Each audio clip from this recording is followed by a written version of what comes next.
No. All right, Chris Fortier of Rally, thanks for joining us. Thank you, Dan. So let's start this way. I mean, we're here at Mainnet. It's a crypto conference. Most people here probably know Rally, but I also don't want to assume that everyone kind of understands the concept. We're talking about social tokens here. How do you explain what you guys do to a layperson who isn't yet a crypto native? Absolutely. And actually, that is our primary audience. So when we think about how to explain Rally as an ecosystem and an economy for creators, we're really thinking about their fans. And fans need to understand utility. So when a fan comes to Rally, they're going to find their favorite creator, Megadeth, Portugal the Man, artist Jen Stark. They're going to buy his or her coin, and they're going to be able to trade that coin for amazing experiences. Ultimately, the creator issues coins with us, and then they mint NFTs, and they create campaigns that allow those coins to be exchanged for time with the creator, that allow it to be exchanged for VIP access to concert tickets, merchandise, digital goods. And then the fan is able to use those coins, have a tremendous experience, and be part of the community with the creator. Which, that on its own sounds like a pretty straightforward pitch. Of course, there's still a fair amount of friction in onboarding people into crypto. Are you finding that a lot of people out there, if they're not crypto native, but they have someone who's done a social token, is there a little bit of a hurdle for them to kind of get past to understand, okay, I like this artist or athlete enough that I want to try to figure out how to do this and buy up their token?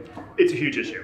What we find is that our creators tend to be a little more crypto adjacent, and their fans tend to be almost uniformly no experience in crypto whatsoever. So we make it as easy as possible. They can swipe a credit card. By swiping their credit card, they directly get creator coins. They have it in an account. Obviously, it's a wallet on the chain, but from their perspective, they just get to see their account. They get to understand that they have these tokens, and then we have this NFT marketplace that they can start playing in, and they can go in and sort of take their step by step. But I think the first experience a fan will have is getting a certain amount of social tokens or creator coins, and then getting access to, say, a Discord, basically a shared social space.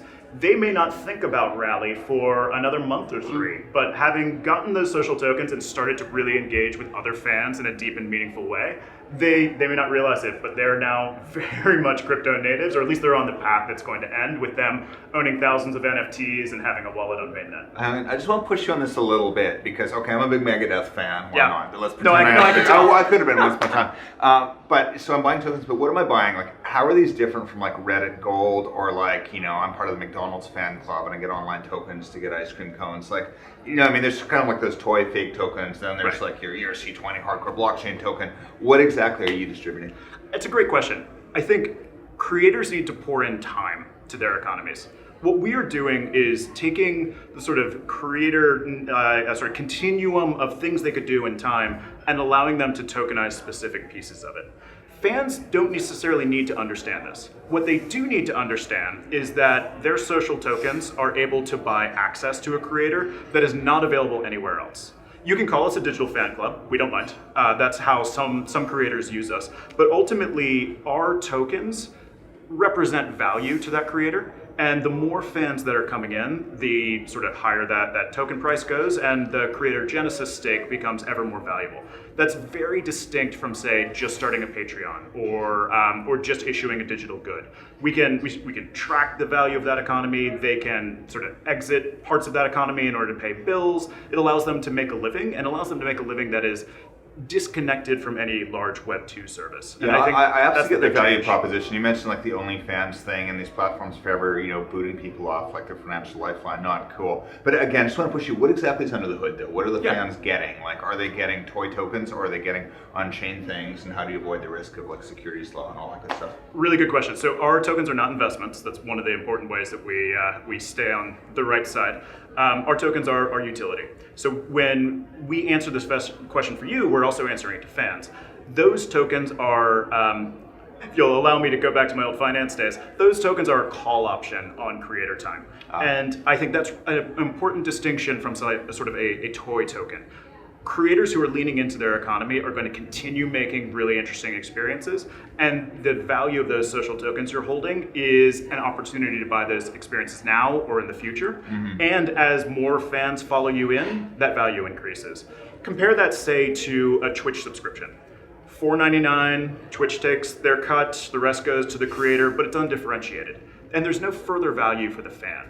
The fan here actually has, thanks to sort of radical ownership and thanks to both our sidechain and our ability to exit to mainnet in the near future, has the ability to really own the things they own, and we can't just pull the plug on them. And I think that's where, that's one of crypto's big strengths, is radical ownership. Right, yeah, so I get, I buy my Megadeth tokens, they just get bigger and bigger. Dan gets into Megadeth, and he wants to He's get always some a of that. late adopter, right? Yeah. So he's, so I can sell them to Dan. They might have gone up 50%, but at no point are they going to be taken away from either of us and their That's threshold. Right. That's right. You've always got that in your wallet, and that wallet persists. And let me push you on the value. Years ago, Chris, I remember covering this fledgling company called Fantex, and the concept was stocks, but they weren't real stocks, but stocks tied to pro athletes. And the idea was, you buy some of the stock and you can buy shares of Arian Foster or shares of, Bubba Watson, the golfer. And the idea was that the value should go up based on the performance of the athlete on the field. In the end, the reason it kind of died off is there was no liquidity, there was no market. The starting price was $10 and you would buy it, and then a year later, it's still at $10. $9.90. Right? Yeah, and so what I want to ask obviously is, are you actually already seeing some movement in these social tokens that is based hypothetically on something in real life that would impact value? Well, I would ask you, did Bubba have any relationship with that stock? Was he Right. even aware it existed? Yeah, they had to opt in, but I understand the point you're getting to. Are they offering any kind of activation against it? Well, precisely. So none of our coins are issued without a tremendous amount of lean-in from our creators. And there's no free lunch here. A creator can't issue a coin and have it just increase in value without contributing. Creators bring time, and fans bring money and attention. But it is the creator time that invests those coins with value, that imbues them with value, if you will. And again, are you seeing them change in value? We are, and you can see very clear correlations between, actually, one of my favorite stats is Discord posts by creator as correlated with coin price. It's a pretty convincing number. Got a question for you. BitClout, controversial project, they're announcing something new tomorrow. There's some overlap there too. It's like your own personal token if you're famous or minorly famous or barely famous, like me and Dan. We're all there on I feel seen. Yeah. No, hopefully, yeah. But anyways, do you see BitClout as a competitor, or so who else is out there kind of in your space? Yeah, certainly Roll. So BitClout has their own take on social tokens. I do think we have a call it a nuance, call it a unique value prop, or at least call it a strategy. We want to create full economies. And what I see a lot of in the space right now is one half of the economy or the other. So a social token is kind of like a coin. We call them creator coins pretty deliberately. That's something that should be spent. That is not a stock. It's not a stock. It's not an equity share. It's a means of flow. We think that is half the economy, and the other half is stuff to buy. Ultimately, it all comes back to creator time. Whatever the creator decides to tokenize, whatever piece of their time or their creation or their lifestyle they decide to make available, that's the kind of thing that you want to buy. But you've got to have both. You've got to have a currency and goods. And we think digital goods, NFTs, AMAs, access, whatever it is, are a key part of this story. I don't see as many other players in the space really combining the two and understanding that it is the flow between fungible and non-fungible tokens that creates a real economy. A good place to end, if we kind of zoom out and do the 40-foot view, you guys are really part of this larger tokenize all the things movement. Sure. Especially what you were just saying, we've heard the same thing about certain NFTs, the idea that the NFT is your pass. It's your ticket to get certain experiences. Same with a social token, a creator token on Rally. And I guess what I'd ask is, if that is what crypto people think is inevitable, that all the things will be tokenized, well, there's a certain group of people in society, even maybe some people who are marginally tech savvy, who are probably just never going to get there with that stuff. They're probably just never going to dive into dipping into and understanding how this tech works. Are they just going to miss out? Or do you think it's inevitable and actually everyone really will get on board because the friction will be reduced enough to a point where it is really accessible? What's going to happen next in that kind of era to onboard newcomers? We've seen this sort of cycle a number of times. A new tech shows up and you have the early adopters rush to it, and then you sort of slowly see the mainstreamification of use cases.